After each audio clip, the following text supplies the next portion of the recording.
In 1990, the makers of Basket Case and Brain Damage bring you... Want a date? Frankenhooker. Jeffrey Franken has a plan. I just want to bring you back, Elizabeth. He has the ingenuity. I need female body parts. He has everything he needs, except the raw materials. Just hold still. Excellent. Oh, my God. Bunyan! Uh-oh.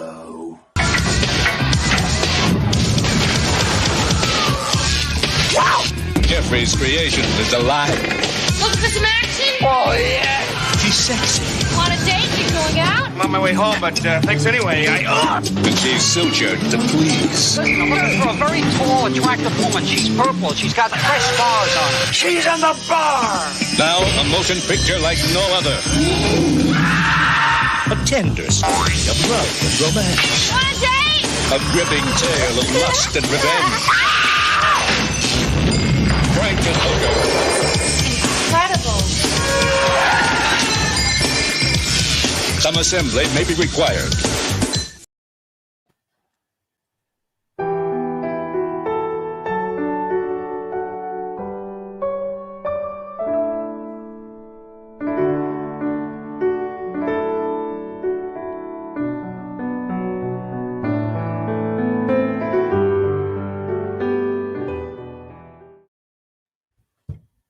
Hello. Uh-oh. Now I knew when I sent that clip to the group chat that Max was going to edit that into the show. I should have known better. Anyway, hello everyone, and welcome to episode 8 of the Snob and the Slobs. Tonight's episode is Frankenhooker, a great horror comedy from 1990. Made on a shoestring budget in New Jersey, as I'm sure we'll talk about New Jersey and New York a lot in this episode. This is a fun movie. It was a lot of fun to watch a second or third time that I've seen it now. Do us a favor, like and subscribe the video. Like the video, subscribe to the channel. We're trying to grow the Headshroom channel. We got a couple of shows on here, and we've passed 100 subs last week. We're trying to continue to grow. Let's get to 200 now. Spread the word. Share the show with your friends. Try to get more people into the live chats when we do the live streams.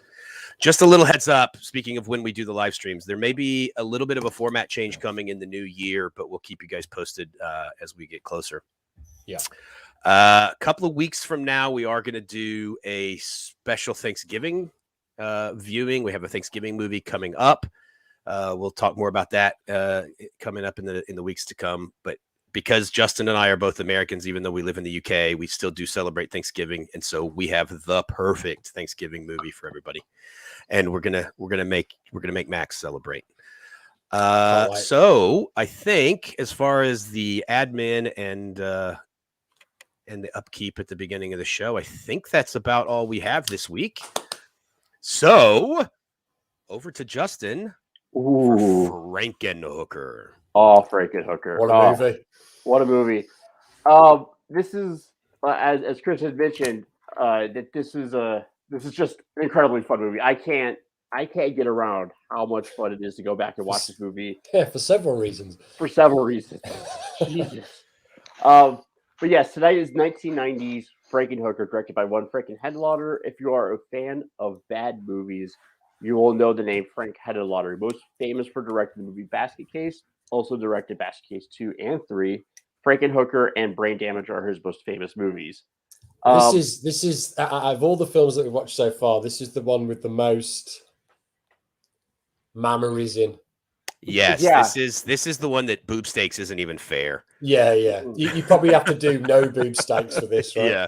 No.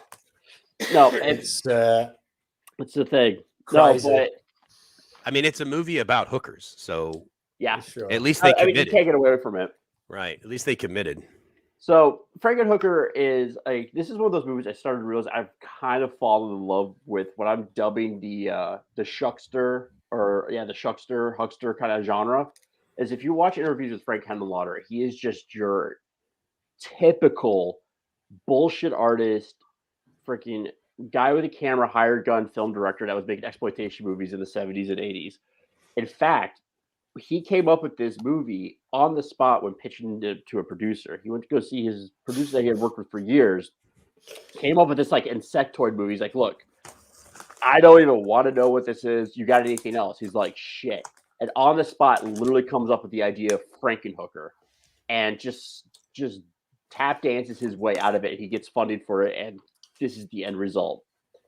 I mean, it's fantastic. Like I can't even really spoil this because it's just amazing. I will say this is that this is kind of like last week, where this is a boilerplate plot that is, if you're saying Frankenhooker, you know exactly what you're getting into, but it's the visuals and how it's all put together and how much they lean into the craziness that really kind of allows this movie to be just amazing for what it is. So with that, and some great casting and oh god, yeah, the choice, some of the choices that they made, and we'll get into it, that just make this movie push it over the top. Oh, absolutely. And I think what really makes this movie special is that everybody absolutely leans into this movie. Like everyone really leans into the story. Everybody really leans into the idea. They know what this movie is. They know what this is, and they're having a blast. You can tell they're having a blast. But still trying to make a good movie. It's not like something like Scary Movie, or it's not a spoof. No. It's not a, it's a B movie. They know it's a B movie, and they're having fun with it. Yeah, I think it's. And there's lots of little wink and nods to the audience. Yeah, it adds a feeling of Jimmy Weird Science. Yeah. There's a little bit of Weird Science. Yeah. I hadn't really thought of that before, but that's a good comparison. I mean, it's one of those things that. Hey, Corey. The story takes the threat seriously, or the story takes the issues or the plot seriously. It's just the way that it's all put together is just absolutely ridiculous. It's kind of like when we talked about Deathgasm a few weeks ago, where the issues, the plot, the conflict is all treated seriously in World. It's just treated super ridiculously. Yeah. And that's what I think kind of gets that balance across. Yeah. And so with that, Frankenhooker just jumps right into the weirdness, which I think is fantastic because it really just sets the tone for the movie overall. So we open up on our main hero, Jeffrey Franken, who is doing something to a brain in a jar full of purple liquid. I don't know. He's trying to get to it's move an estrogen-based blood compound. That's it. Yeah, it's an estrogen-based blood compound. Yeah. So this brain is literally just. This brain is literally just. Made me think of Krang from Ninja Turtles. Yeah, it looks like like something from Psycho Gorman as well. Yeah, Psycho Gorman. Yeah. Oh my god, this movie's ridiculous. So he's trying to get it to react to him moving his hand back and forth, and his solution to this is to literally just jab a scalpel into it and wiggle it around, which evidently wakes this thing up. I don't know. So it's okay, he wakes me up in the morning. He's messing around with it, and then someone cuts in, and it's his fiance's mother who's asking him to pass a bottle of ketchup, and we pull back and we see that he's just literally doing this on a kitchen table, and nobody is fussed by it. Which I think, he's wearing a New Jersey Power and electric and gas coveralls. Company. Yeah, electric and gas company. He's like a technician. No one finds it crazy that he's got a brain in a fish tank with an eye in it. It seems to be alive. No one gives a shit, especially his mum. Yeah, no, absolutely. And that's the great thing about it. It's like that's where it absolutely leans into. Emma brings up a good point. When you get to a point and Justin says, "This is where it gets weird," what the hell has it been doing the rest of the time? That's pretty true. Not weird enough. So true. Emma's my long-suffering wife, and what's great is that we're gonna get to the scene in the hotel room later on. We'll talk about that. But Emma, I usually do my second or third rewatches on the weekends in the morning because Emma's usually asleep and I'm up early with the dogs and stuff like that, with the dog and with the kitten. And so what happens is, she comes down. I'm just got my headphones on and I'm just watching this, and she watches the hotel room scene with absolutely no context. That's awesome. That's the best scene to come in on. Yeah. And so I'm watching the rest of it tonight, kind of getting some more happy snaps and all that. And it's about to get to the climax. I'm like, this is where it gets weird. And she's like, wait, what do you mean this is where it gets weird? Anyways, Like, yeah, it's been normal up to this point. Yeah. Yeah. So after we set the tone, we come back and we find out it's his fiance's birthday, or his fiance's dad's birthday. So he goes out as joining the party with everybody, where evidently they couldn't sing happy birthday because it's copyrighted, so they just all kind of cheer around the cake. I love when that happens in movies. Yeah, right. And you can tell how cheap the budget was because they didn't want to pay the royalties for Happy Birthday, which I cannot imagine the royalties for Happy Birthday are that much. Who do you have to pay for royalties to sing Happy I don't Birthday? know who it actually is, but the song is copyrighted, and so anytime. Mental. That's why you very rarely actually hear the actual Happy Birthday song in a film or television show. There's always some sort of variation on it. I mean, because it's copyrighted. What do they sing in the film then? They don't. They just start clapping and saying Happy Birthday. Right, fair enough. Yeah. That's all they do. I just also want to give a shout out to the kind of screen queens in these low budget B movie exploitation movies. Patty Mullins is in Frankenhooker. And the other one that comes to mind is Barbara Crampton, who was in Reanimator and From Beyond. I really have a lot of respect for the actresses that just lean into these movies, like just absolutely just like, I'm doing it. I'm here for it. Let's go. So we're introduced to his fiancée, Elizabeth Shelley. Elizabeth obviously is the first name of the fiancée from the original Frankenstein story, and Shelley is obviously Mary Shelley. So she's very clearly wearing a fat suit, which is going to set up a ridiculous line later. The best line in the entire movie. The best line later on. And so she's talking about how she can't lose weight. She's, like I said, she's very clearly wearing a fat suit. She just can't lose weight or whatever. So they give the cake to the father. The father's very excited, and she gives him his birthday present, which is a remote-controlled lawnmower. Emma says it's Warner that owns the rights to Happy Birthday. Really? Yeah. Huh. She thought it was Disney, and then I'm assuming she looked it up. Nice one. It's mental that someone owns Happy Birthday. To be fair, Disney owns everything, so I wouldn't be surprised if it's Disney... Warner. It's Warner Chapel Music. Fuck. God damn it.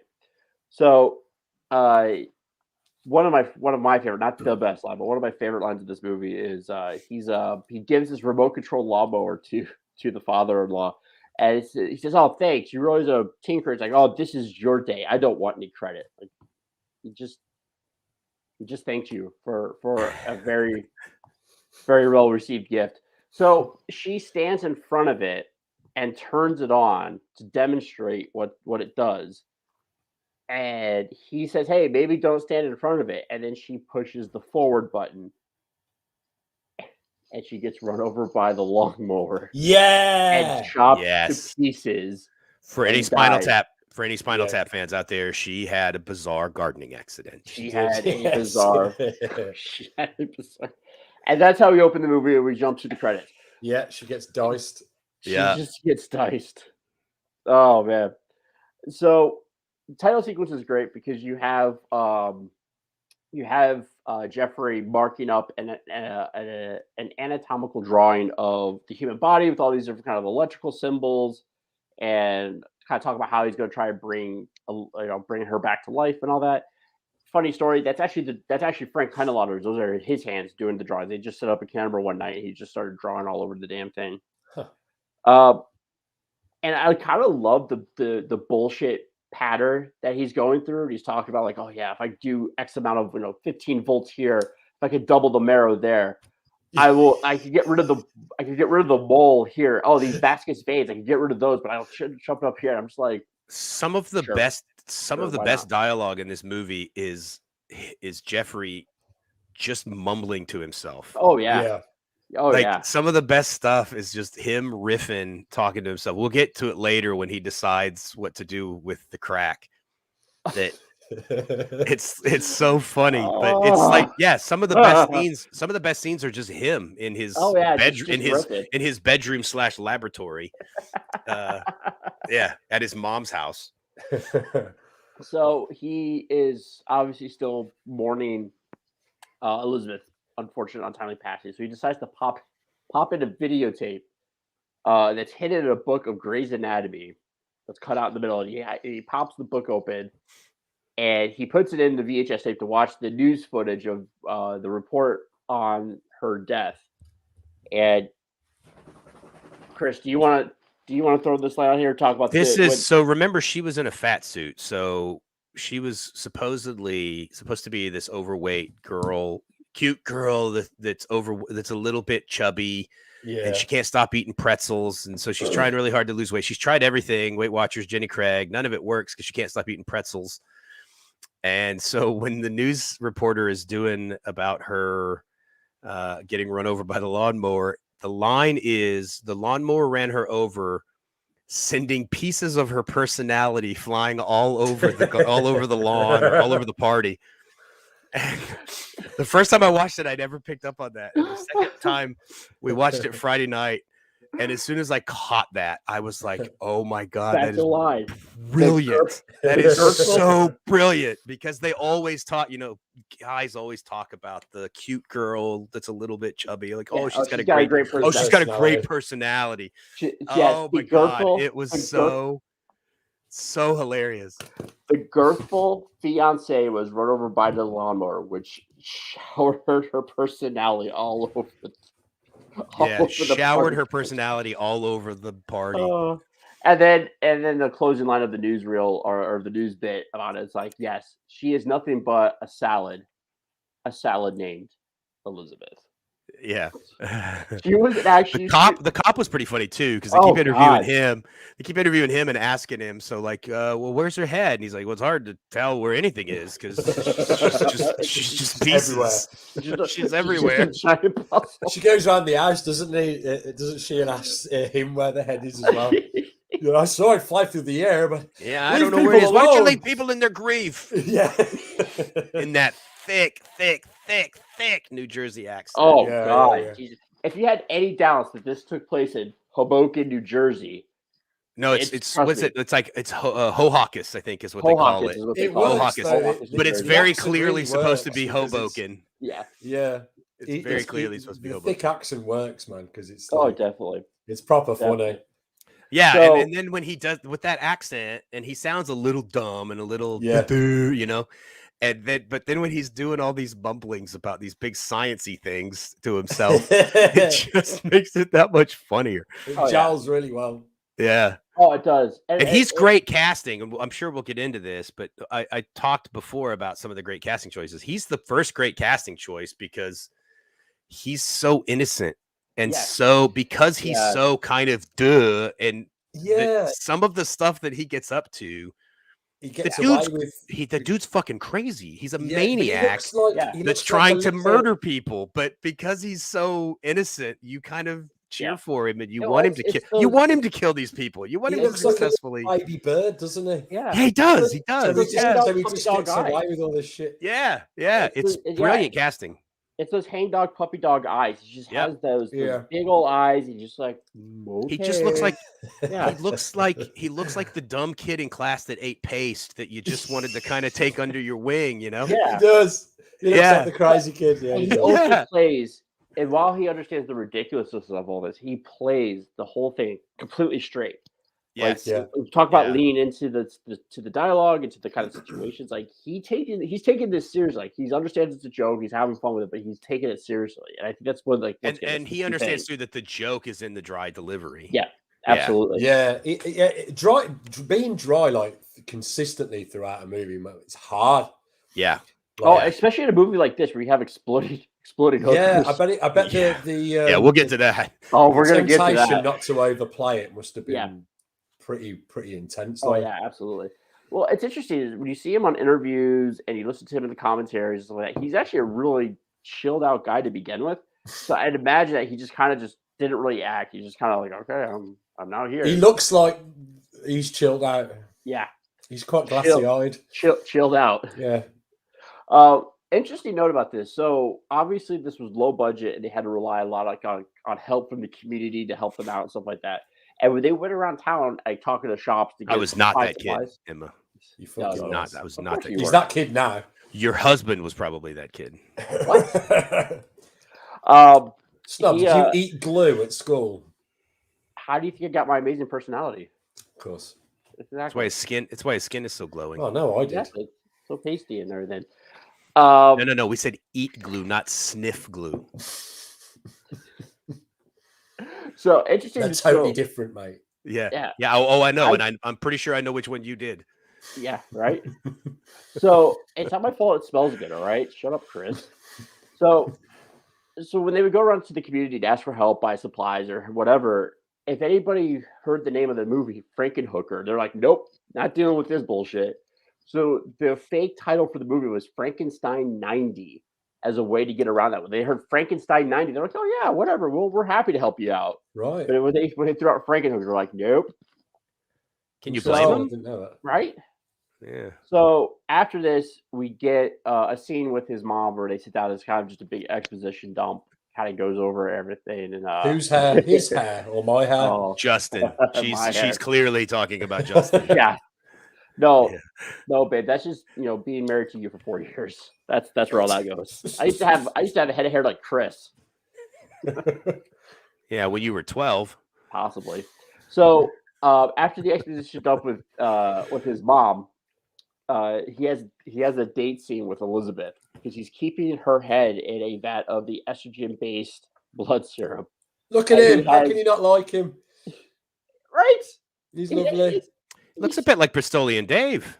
Yeah, right? He has got a bit of Bristolian about him. Yeah, like a young, handsome Bristolian Dave. What the size of that foot? Right? That's well, a I mean, man's foot. The lawnmower probably swelled it a bit.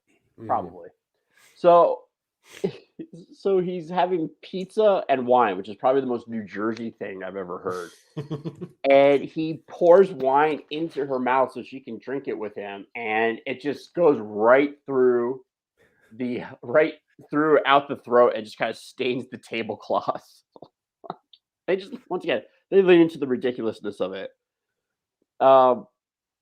So he goes back to his room and he puts her away, puts her back in the vat, and then kind of goes back to the room and stuff like that. Starts thinking about how he's going to get the body parts that he needs.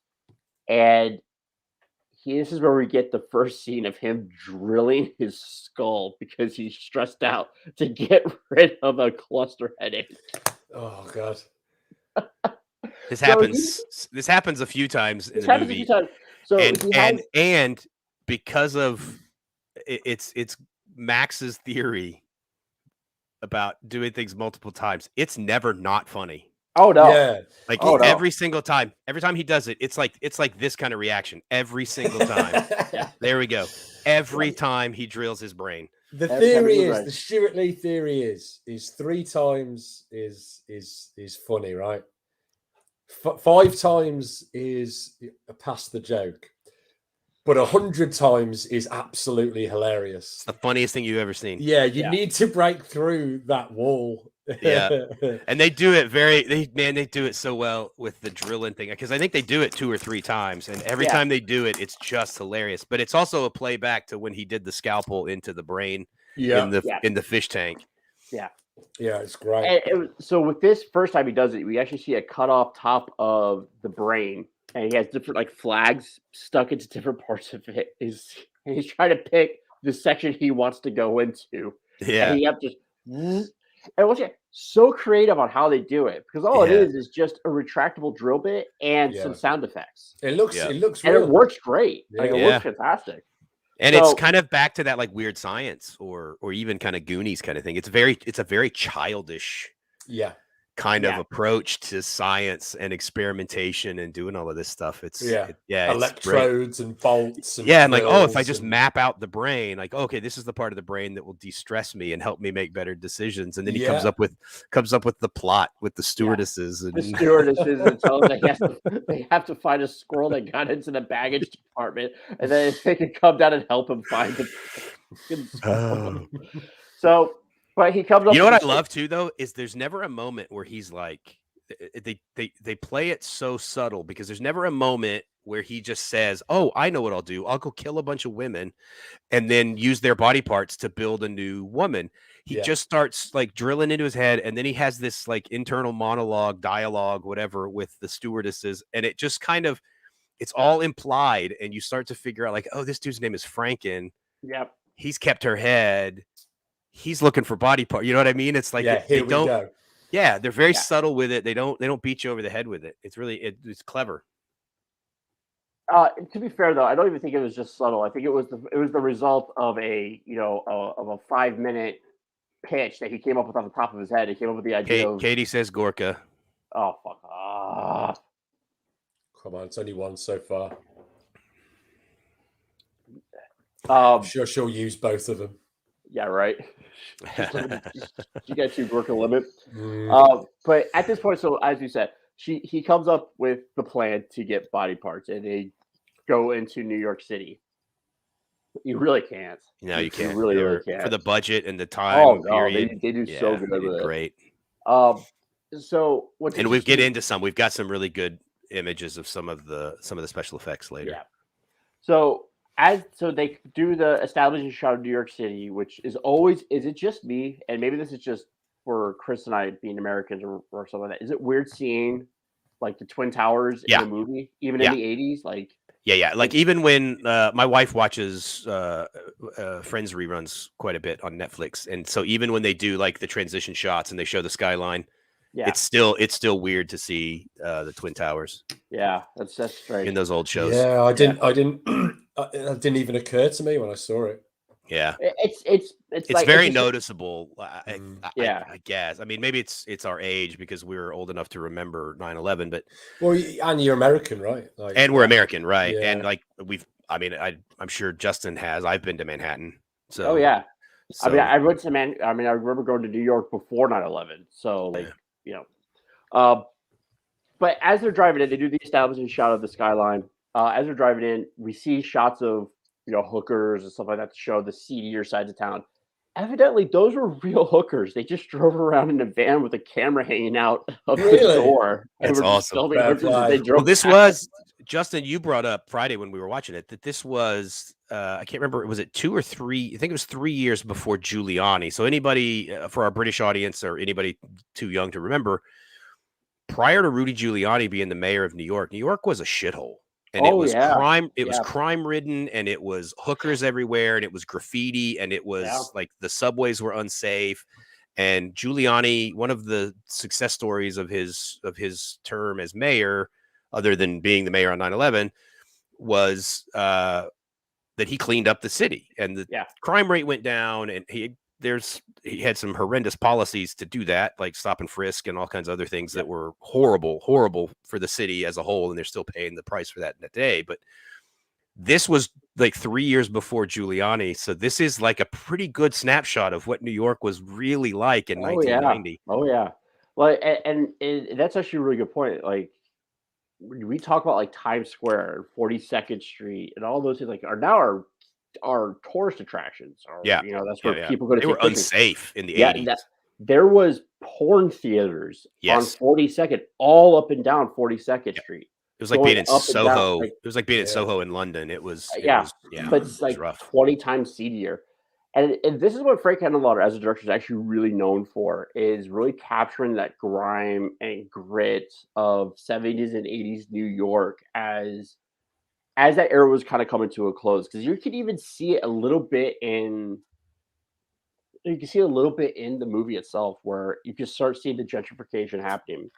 You can kind of slowly start to see elements of that starting to go away.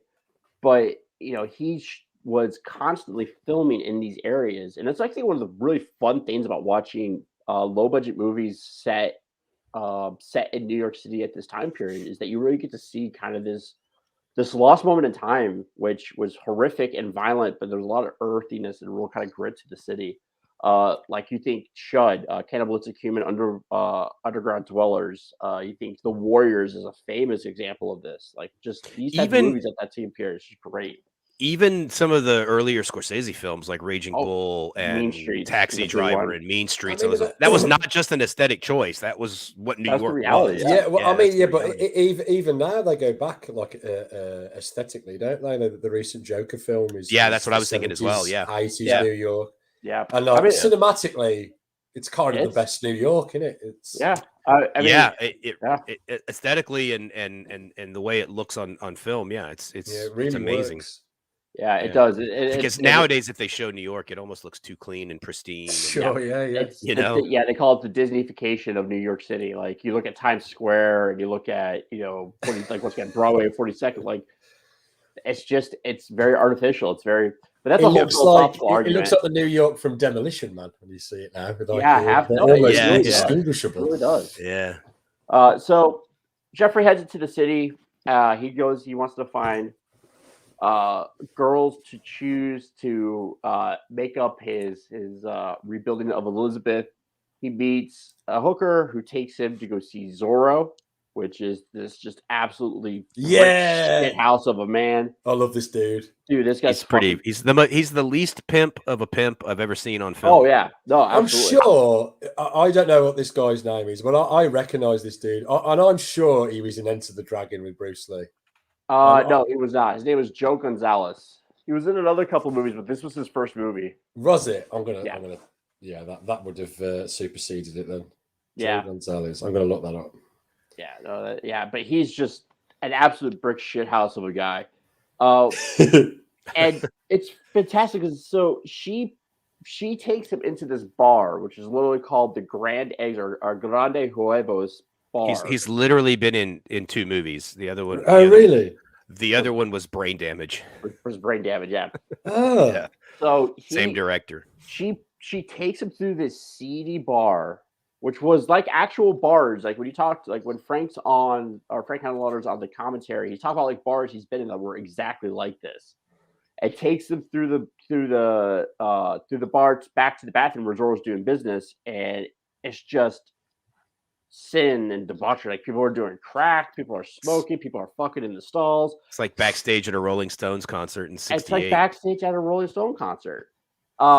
And he's back there, and he does the deal that he's going to get a series or a number of women for a bit of time so he could pick the best one.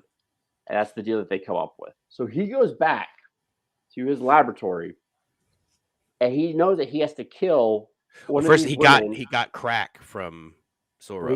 He got crack from Zorro. Good call. Yeah. So he got crack from Zorro, took it back with him, and he's watching this show called Motormouth, which is just an obnoxious, gonzo talk show type thing. It's a riff off of anybody old enough to remember. Probably the only person in the comments in the chat tonight would be Ralphie. It's a riff off of Morton Downey Jr., who used to be a talk show host, late night talk show host in the late '80s, early '90s. That's exactly his shtick. He was sitting there smoking. He was yelling at people. He was telling them how degenerate they were and all of this stuff. Yeah, he appears in a bunch of '80s horror movies as the guy as well, doesn't he? The moral. It's usually either Morton Downey Jr. himself or somebody in this case that's supposed to be like a stand-in for Morton Downey Jr. Like as like a British kid as well. Like I used to see him in films and just assume, they just cast this guy as that character again. It wasn't until years later I was like, oh no, that's exactly what he's fucking like. Like yeah. He has his own show. I had no idea. That was what his show was, and it was like I think it was every night. It was like during the weeknights at like 11 o'clock, and it was must like have been high, man. You tuned into it for like pro wrestling, like you were watching it just to see if people were going to throw down. If somebody was going to get in Morton Downey Jr.'s face, and it was crazy. If you ever get a chance, I'm sure they're all over YouTube. Go back and watch some old episodes of Morton Downey Jr. They're crazy. So entertaining. The Jerry Springer before Jerry Springer. Oh man, but Morton Downey Jr. had 10 times the personality that Jerry Springer did, and he never got kicked out of being mayor of Cincinnati for doing coke off of his desk. Shit. I mean, to be fair, Cincinnati in the 80s, what else are you gonna fucking do? I mean, so anyways, he acknowledges that he's got to kill somebody, and he justifies it to himself by saying the crack is already killing them. If anything, this is one of his great monologues where he's mumbling to himself. He comes up with, not like I'm murdering anybody. Crack is gonna do it faster. I love what he does this. It's a great payoff to the joke because he sits there and he's having this moment where he's talking to himself and he says, it's not like I'm murdering anybody. It's like, I mean, the crack is already killing him. If anything, I'm speeding up the process. And then he picks up this like cartoonish jar. Yeah, massive of like crystals of. He's like, this super crack will make it happen even faster. The way his super crack kills them was not what I was expecting. No. It's even better. So he tests. It was Oh my fucking god! brilliant. He tests. So he comes up with this super crack, and like you said, it's just the way that he says it's just completely natural. He's like, "Oh, I'm not forcing them to do it. I mean, they're doing it themselves. It's killing them already. I'm just speeding up the process. I mean, my super crack will do it a lot faster." Yeah, it's like if anything, I'm helping. I'm helping. I'm helping him out. So he tests this on a guinea pig, and his monologue that he's saying to the guinea pig, he seduces that guinea pig. He seduces this guinea pig, talking about how if you were in that cage, I'd crawl in there with you. It takes a couple hits off the super crack, and the damn thing explodes. Like literally. But look, boom. Little setup. We'll put a pin in that. So. The one thing I like about this is that he's very clearly, his descent into madness isn't sudden. He's making choices along the way that he justifies it to himself. And he realizes he's going down, but he's justified in a way because his ultimate goal is to bring back Elizabeth. He's somewhat trepidatious, isn't he, about what he's doing? Yeah. He's not all the way, like, evil. Yeah. Well, and it's interesting to know that the payoff in this film, I think, is actually really good. But also, there is a point where he tries to stop it, and we'll get to that in a second because that's the next scene. So he's developed the super crack. He heads back to the hotel where he meets up with every time we say that, I chuckle.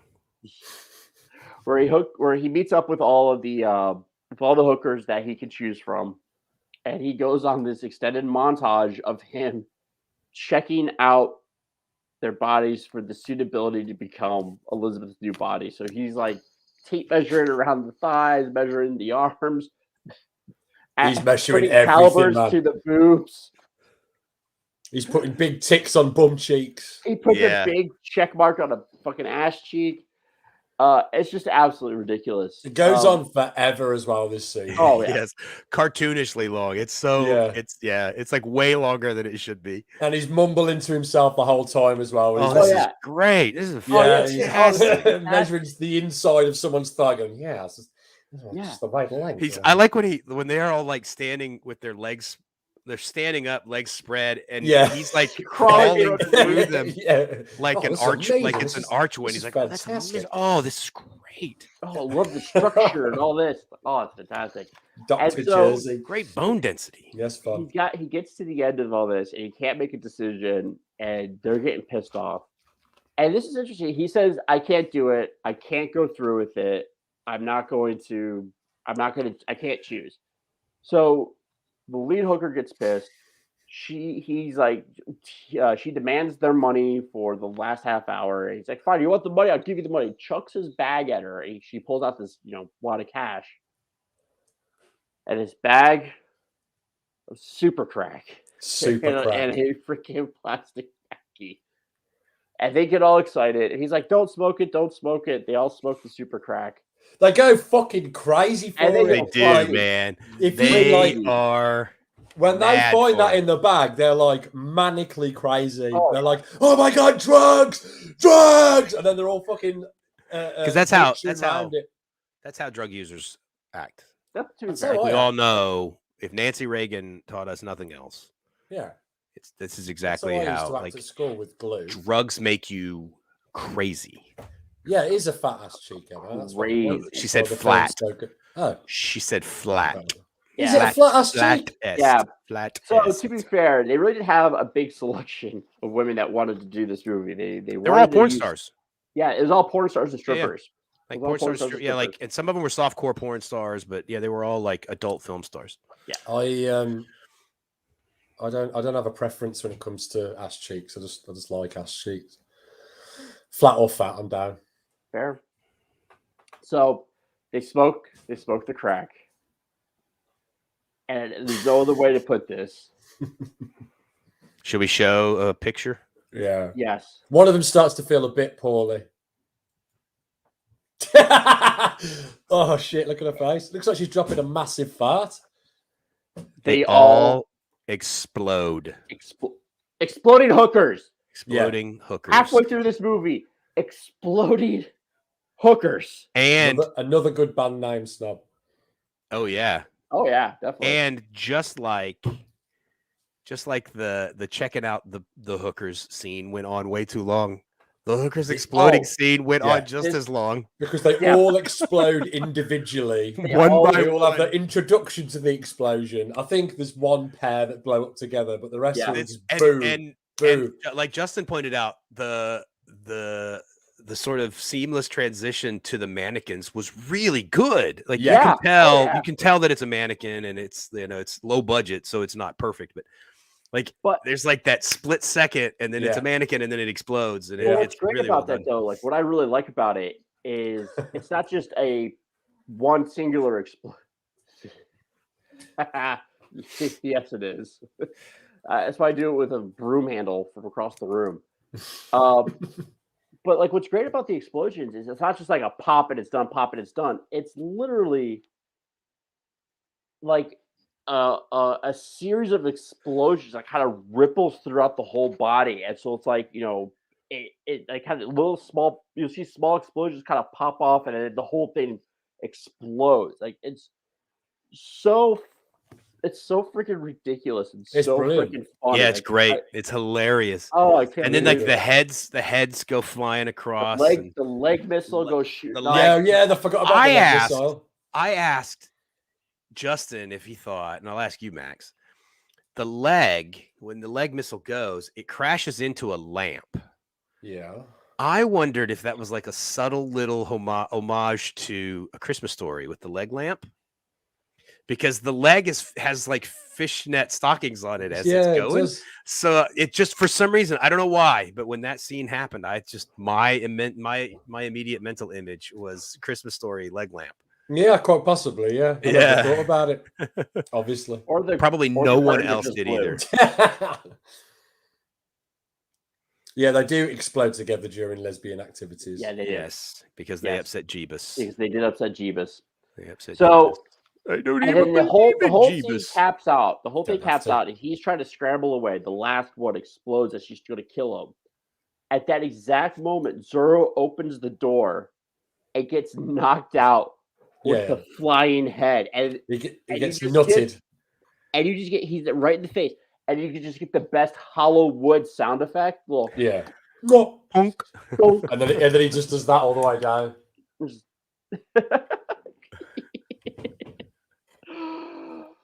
So all the hookers explode, and he starts trying to calm everybody down. He's like, "Oh, don't worry, I'll put you all back together. Like, it's gonna be fine. Don't worry." That's when he mentions the estrogen-based blood serum. Yes, I have an estrogen-based blood serum. It's great. You'll love it. You'll look brand new. You feel like brand new. It's the best. It's very good. It's the very best serum. All hookers are the best hookers.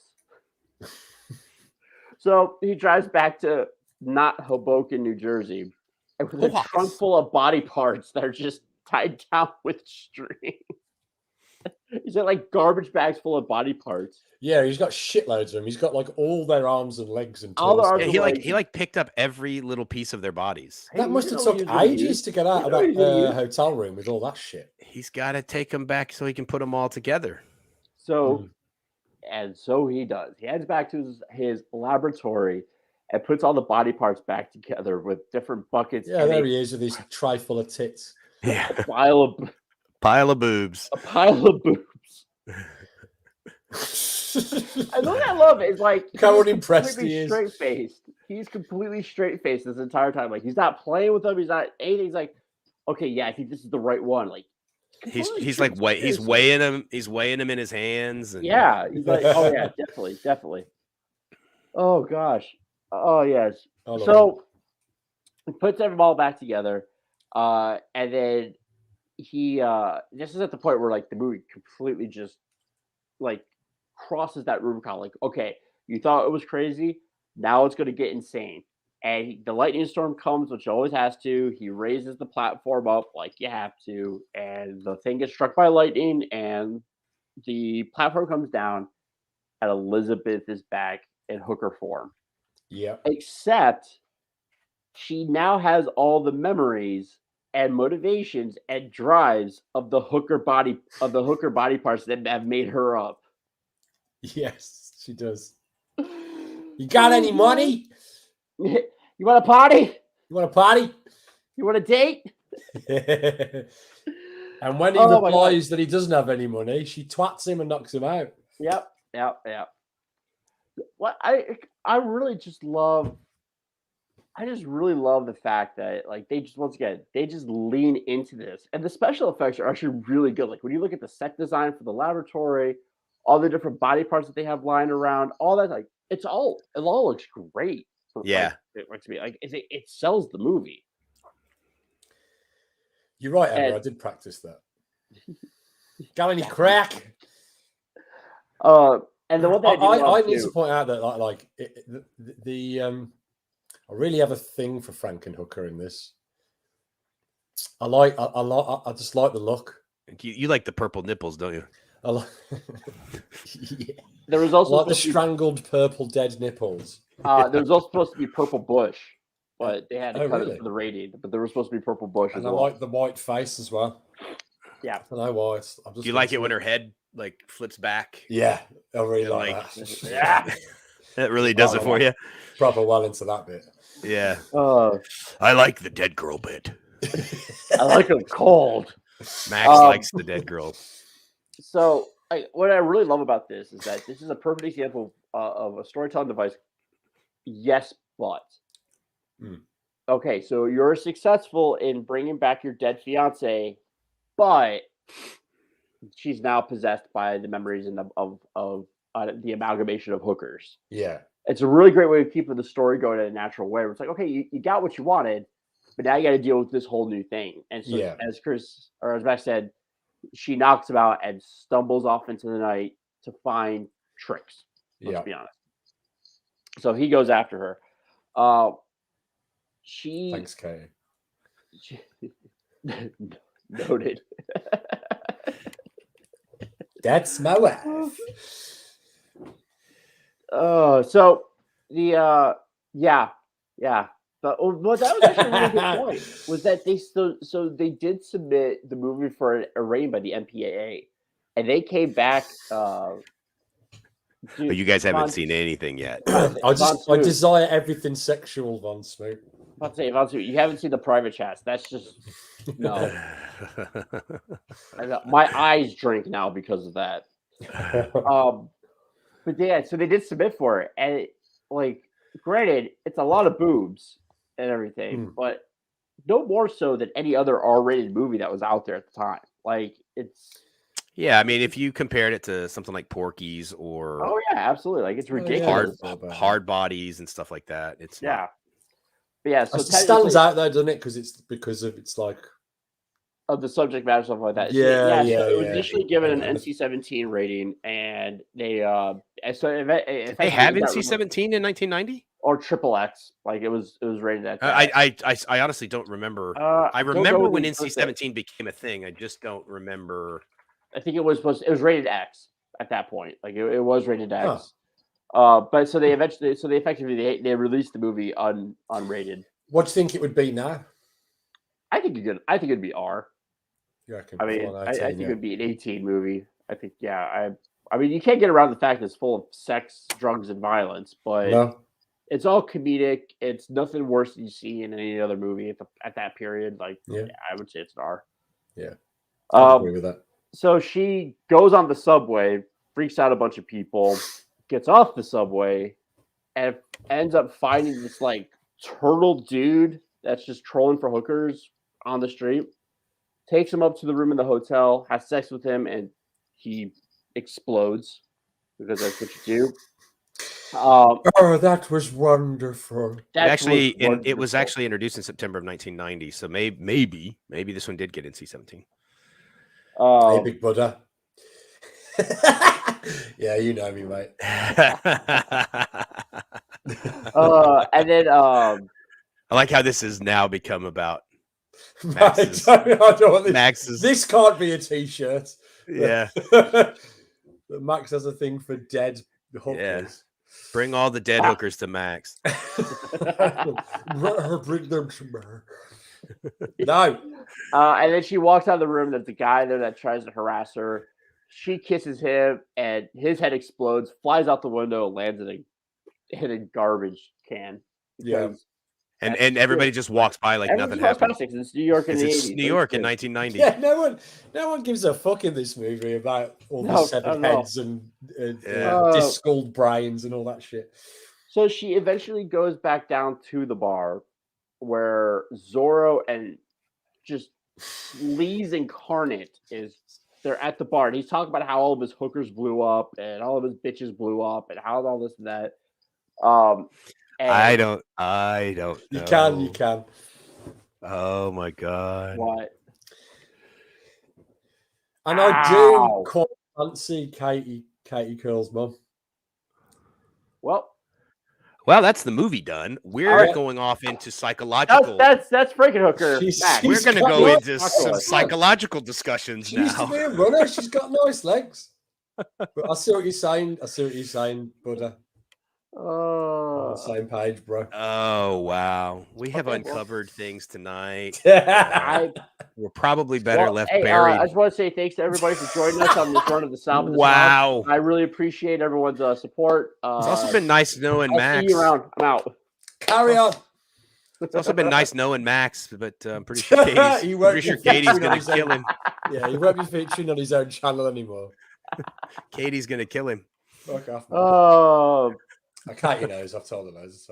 So this easy guy pulls her aside, and there's it's a random callback to the pretzels because she's eating pretzels out of the bowl, and the bartender's like, "Hey, you should take it easy for your health," and she growls at him because there is no Elizabeth, only Zool.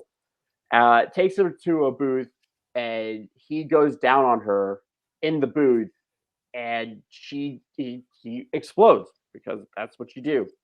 What I love about this scene here is when he's like kissing up on her and going down, like she's just doing she doesn't seem impressed. She just rolls with it. It's fantastic.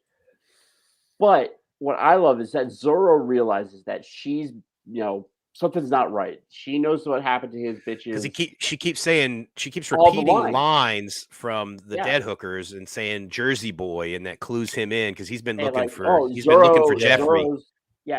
Jeffrey's a good close friend of Zorro's. And all this she has a Zorro brand on her arm because one of the hookers had the Zorro brand. When a man loses his hose, he's got nothing left. No, man, they exploded. But this, I love this little thing. So when Schizoid, when he blows up, Zorro's reaction is hilarious. It's just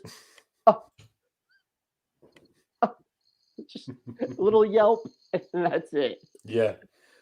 So he goes, man. He comes up to her and starts shaking her, and then slaps her and knocks her head off, which is once again one of those amazing looking special effects.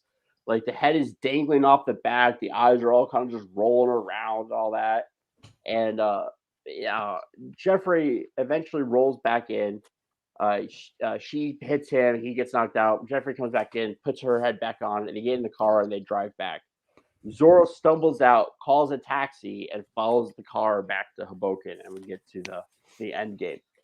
And this is where I told Emma, all right, now it gets weird.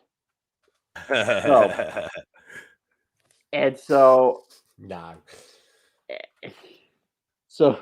Jeffrey puts her back on the slab, does some rejiggering or whatever, and bolts her with some electricity. And she comes back, and she's saved. She's back to normal. She's aware. She starts freaking out about what's happened. He's trying to calm her down. Zorro comes out of nowhere and chops his head off. Yeah. And Emma at this point turns to me and goes, "Oh, what happens now?" I'm just like, just hold on. Don't worry, we're gonna get there. they knock over the vat of the estrogen based blood serum, which has all the other hooker body parts in it, and that spills over because she pushes him off. He knocks it over. It spills open. The vat has somehow kept all the individual body parts alive, right? Yes. And they've well, fused. no. But what happened was that he put all the dead body parts in there, and then when the lightning strike came down and fixed or brought Elizabeth back to life, it ran through and electrocuted the Gibson ice chest. Yeah. It awoke the body parts. And it awoke the body parts. Because they were in the estrogen-based blood serum. And the estrogen-based, and it spills over, and these creatures just come out. Yeah, they're cool, man. It's like it's fantastic. Two hands fused round the head and walking on its elbows. They look like Cenobite rejects. They look like the first draft that Clive Barker had for the Cenobite. Yeah, that was for you, Buddha. On the thing where that dude's head comes out. It's like all the different body parts are all fused together and everything. It's wonderful. It's just like I love that bit. Oh, it's fantastic. I'll tell you what it reminded me of. It reminded me of what we were talking about last week. The dude that did the effects for Society. Yeah. It's very similar. It's like drenched in that goo, isn't it? Yeah, very body horror, but much more comedic. Yeah. Kind of over the top in an intentional way. Definitely. Yeah, for sure. And so self-aware. They dragged Zorro into the ice chest. And they close the lid, and then it opens back up, and a hand comes out and grabs the little bag of crack. Asking, that was it's a nice touch. Jesus Christ! Just if you're gonna do it, you got to do it. They're gonna have a great time. Elizabeth picks up Jeffrey's head, and is like, "I have an idea." So then we cut to her where the doctors get up, and she's brought Jeffrey back to life. Mm-hmm. And the great Twilight Zone twist is he's now a man's head on a woman's body because he's got massive the estrogen-based blood serum only works on females. So I wish, full disclosure, Justin sent me a bunch of photos to use on the show. I had already loaded up a bunch of my own that I had found, and the closing image that he's trying to describe was included in what Justin sent me. But right before we came on the air and I was trying to load photos up, Facebook Messenger crashed and I couldn't pull I couldn't pull anything out. So I don't have the image of the last. I can try to see if I can find it really quick. I've got it. Okay. And that's what I was talking about, how the payoff to this whole thing is satisfying. It's like Jeffrey still did bad things. Like, he doesn't get to be rewarded at the end of the movie. He doesn't get away with it. But he gets what he wants. It's just not what he expected. Yeah. And I think that's the great thing about the end of this. Yeah. It's very kind of Wishmaster-esque. Hey! I'm into it. He's got the purple nipples. I am down. Get him covering his... Man. Such a great ending. Oh, it's fantastic. And with that, they close out on his eternal scream, and we bring down the curtain on Frankenhooker. Yeah. And there it is. Such a fun movie. Great movie. God, yeah. And it goes quick, it's very quick. Oh, yeah. It's a solid hour and a half, but it goes really quick. You don't I remember we started a little bit later than we normally do on Friday when we watched. And I remember thinking, oh man, I don't know if I'm going to be able to stay and watch the whole movie because I had to go to Tesco on the way home or whatever. Yeah. But it went so quick that you're like, oh shit, the movie's over.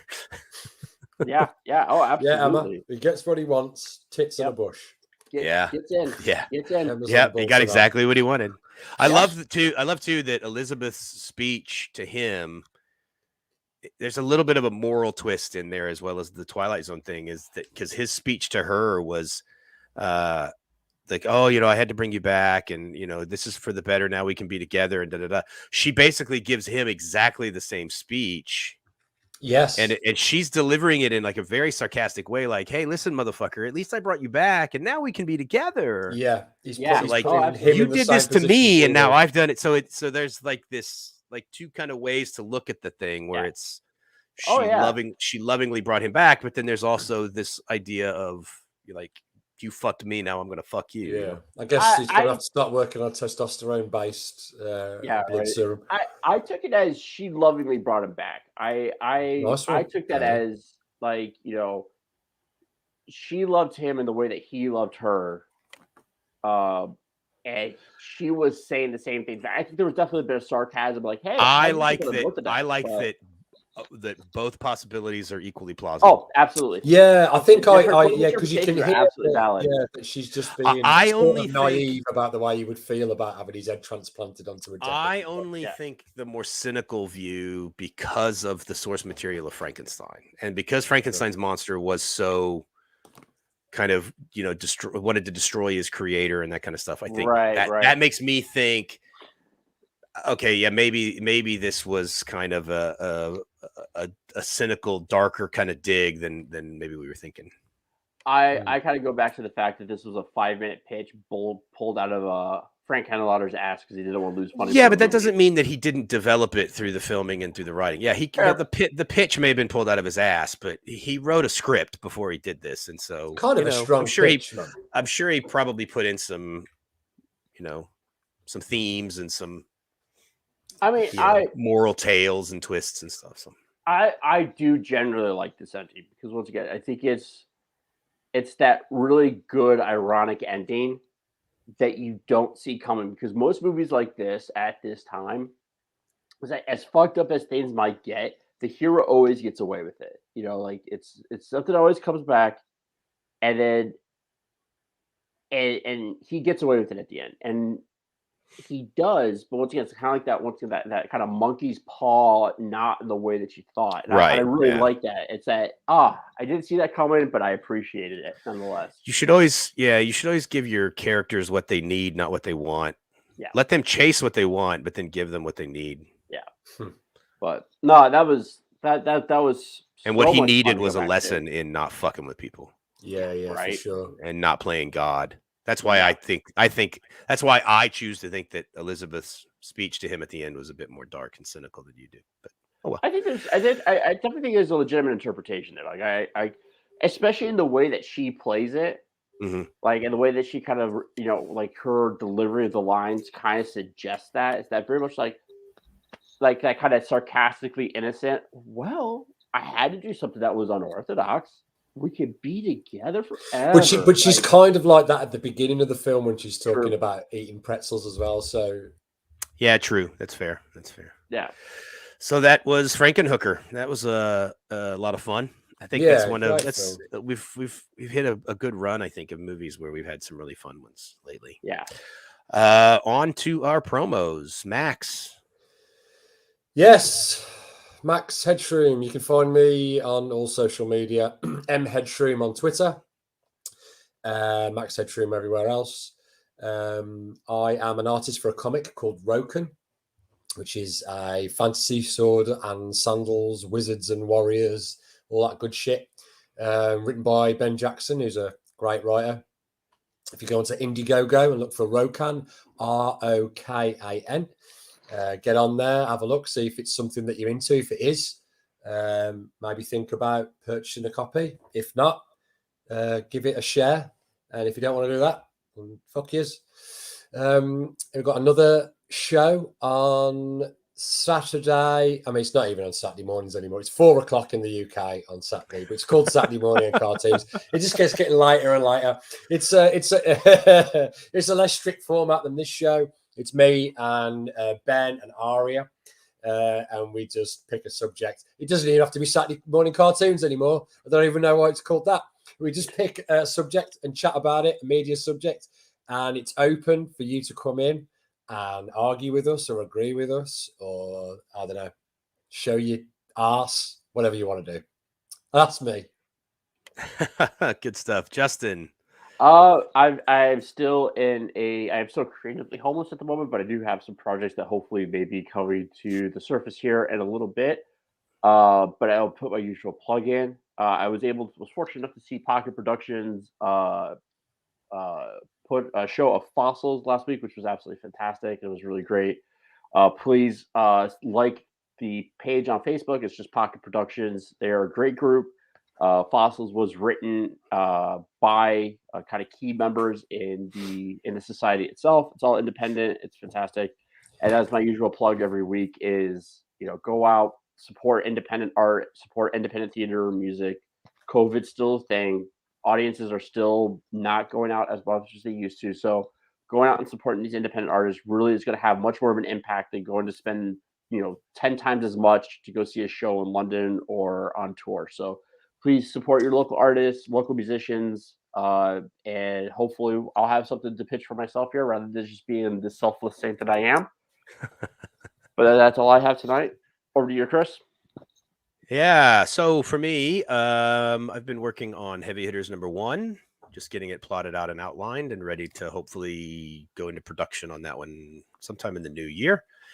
I've heard that someone might have something for you on that soon. Oh, really? Yeah, your Canadian girlfriend sent me an email. Oh, I can't wait. So that's been taking up a lot of my creative time, as well as trying to get going on a couple of other comic ideas, hopefully before the end of the year, looking to start talking to some artists about maybe working on another project besides Heavy Hitters. It's a great thing about being a writer that I can work on multiple projects. And yeah, that's about all I've got personally to promote this week. I've been reading a lot of comics lately. I've gone back, and we may have to, Max and Justin and I have talked about doing chill streams from time to time. Max and I in the last couple of weeks have ended up separately being on Jacobus Gotex's channel doing chill streams, and they're a lot of fun. And so we've thought about doing one ourselves, and talking about comics and stuff. And one of the topics that I would love for us to talk about is I love the New 52. Oh, okay, interesting. And so I think that would be fun. So I've gone back and I would pick it up, but it's buried under some stuff right now. But I've been reading Action Comics, the New 52, Action Comics Volume 1. It's Grant Morrison, so it's kind of cheating to say that I'm reading the New 52 when in reality I'm reading Grant Morrison. But anyway, I've cards. That's cool. What's that? Like don't worry, Justin. When we get together for a chill stream, we'll explain what the New 52 is to you. But just know this: it's for me to say on a stream where comic book readers and people and especially indie comics guys, for me to say that I like the New 52 is pretty controversial. Yeah, it is. Yeah, fair enough. So brave. Incidentally, so bold, so courageous. Have you guys, either of you guys, seen Dune yet? I have not. No, I'm a bad nerd. I've never seen the old Dune, and I've never read Dune. What? You never seen the old one? No, I've never consumed. I'm vaguely aware of its existence and kind of like some basic lore. I know like the spice must flow and like the big butthole worm and all that stuff. But what about you, Justin? Nope, I haven't seen nothing. Nope. Well, you understand. What? Get on board with you. You'll love it. Shut up, nerd. It's like Star Wars, except for adults. That's what we need is Star Wars for adults. Yeah. That's really what this good. You know, the good Star Wars, not the shit Star Wars. It's like that, but not for kids. It's good. As in its themes, not like it's just Star Wars with great big tits. It's like it's deeper. It's not like a porn version of Star Wars. No, I'm trying to sell it to you, fuckers. You'd love it. I do want to see it. I think I'm going to try to read the novel first. Von Smoot's on board. Mate, or listen to I like Chief Smoot. Yeah, I want to see it. I'm probably going to either listen to the audiobook or read the novel before I see the movie. But I did the audiobook, mate. Crack on with the audiobook, see what you think. And then like the movie is the first half of the audiobook, but like the Lynch version's not necessarily a good. That's what I've heard from a lot of people. It's worth watching because it's kind of like Kubrick's version of The Shining. Like it's a good movie, but not a good adaptation of the book. Dune's a complicated story, and Lynch is a guy that makes films to confuse people, so he wasn't the best choice. But it's just interesting to see how those things sort of cross, and it has got some good aesthetics. But I will say this: I just I do like a lot of the aesthetics of Dune, from what I've seen. I just restarted the Wheel of Time audiobooks, so I'm down for the next year. That show is coming. That show's coming soon. Yeah. I saw the trailer. That's kind of why I restarted it, because I got to about book 11, and I got like, I'm done. Can't do it. Done. Too much. And it's super dense. I felt the same about the Tales of Narnia. Yeah, it's super dense. No, it's a good series. It's just a lot. It's like a lot of lore. There's like 2,000 named characters in that book. Like that whole series. Like, it's insane. That series is coming soon, and so 2 other series that I'm looking forward to. Lord of the Rings is coming up. That's a prequel, right? I don't know. I don't know what it is. I think it's like. And then I know the Ring, yeah. A prequel that is coming up is House of the Dragon, which is the prequel to Game of Thrones. Oh God, just let it die. I don't know. I'm pretty excited about this one because I've read both the World of Ice and Fire and the there's another one that they did that was like a history of the Targaryens. Hey, look, and it's some cool stuff, man. There's some really, really cool like Game of Thrones world building that he's done in that. Yeah, Game of Thrones was all right up until the series was all right up until a point, right? Yeah, I mean, and have they got the same guys on, or they got some? No, it's different people. So I'm excited. I think it'll be good. The Targaryens, the history of the Targaryens is actually it's really interesting, and it's some really good. Yeah, the source materials, great, but it's all in the execution, isn't it? Yeah, I mean, it's good.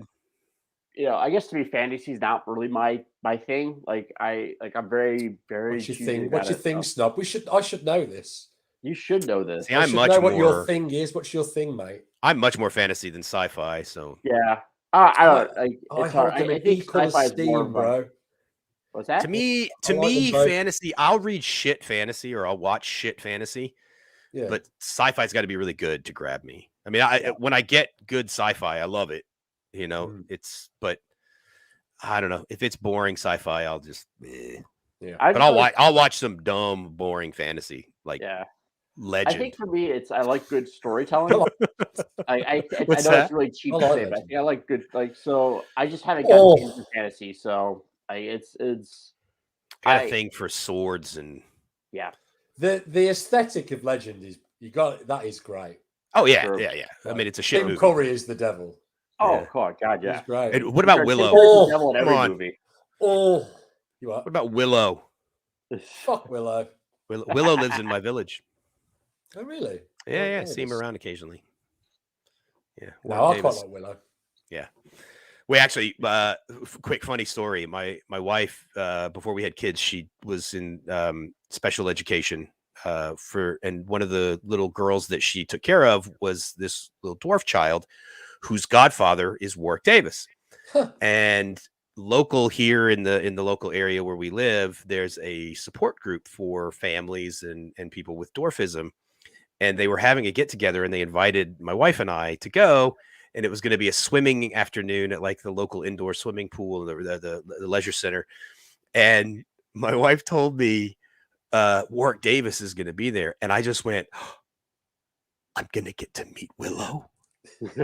And she looks at me and goes, you're staying home. Willow, I've waited so long. And then the event got canceled for some reason. I can't remember. And so nobody got to meet Willow. But no, he lives in the village and we see him around occasionally. He's got a good sense of humor about that sort of thing. Oh, I guarantee you he does. He's a really cool. He is a really nice guy. I see him and his family around. Yeah. From time to time. So anyway, next week. So we were supposed to do this week. I'll explain quickly. All Elite Wrestling, which is a newer wrestling company. The other two guys here, the Numbskulls, are not wrestling fans. I am.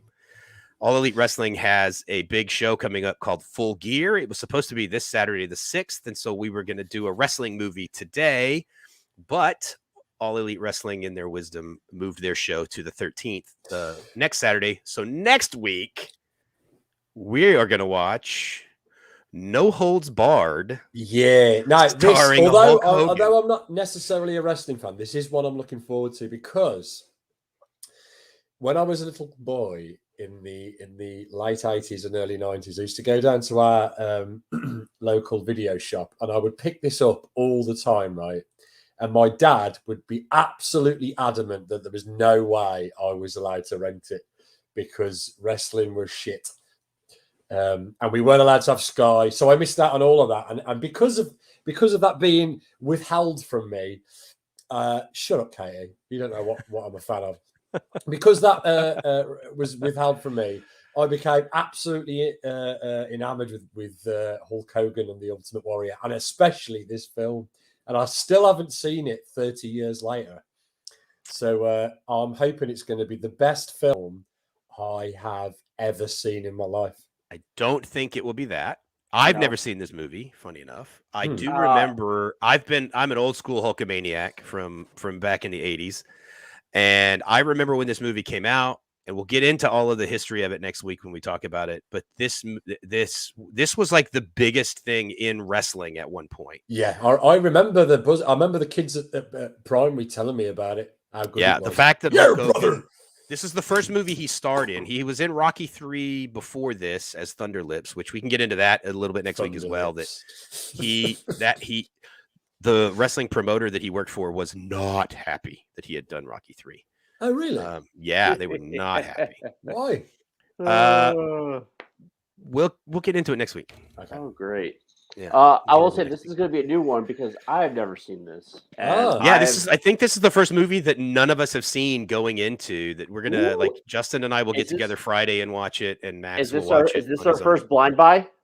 I think this is our first blind buy. This is our first blind buy. Well, I'll have to watch it with Katie on Friday then, and we'll. Max is a fan of dead hookers who like my mom and wrestling. Yes, yes. That's what we've learned. That's a T-shirt. That's what we've learned tonight. Shut the fuck up. That's on Katie. You got it right. Don't have a T-shirt with me and dead hookers on it. I can't. Yeah. Look, I want everybody to take a look at the picture of me that's down in the bottom left-hand corner. All right. And then I want you to look at the trailer for the movie tonight and the whole that Max put in. Everything, by the way. The thing that Max put in. Ask Buddha about the promo video that we did the week that he was a guest on the show, and Max edited in Buddha in the bathtub, right? And I think Max deserves to be made into a T-shirt. I agree. I concur.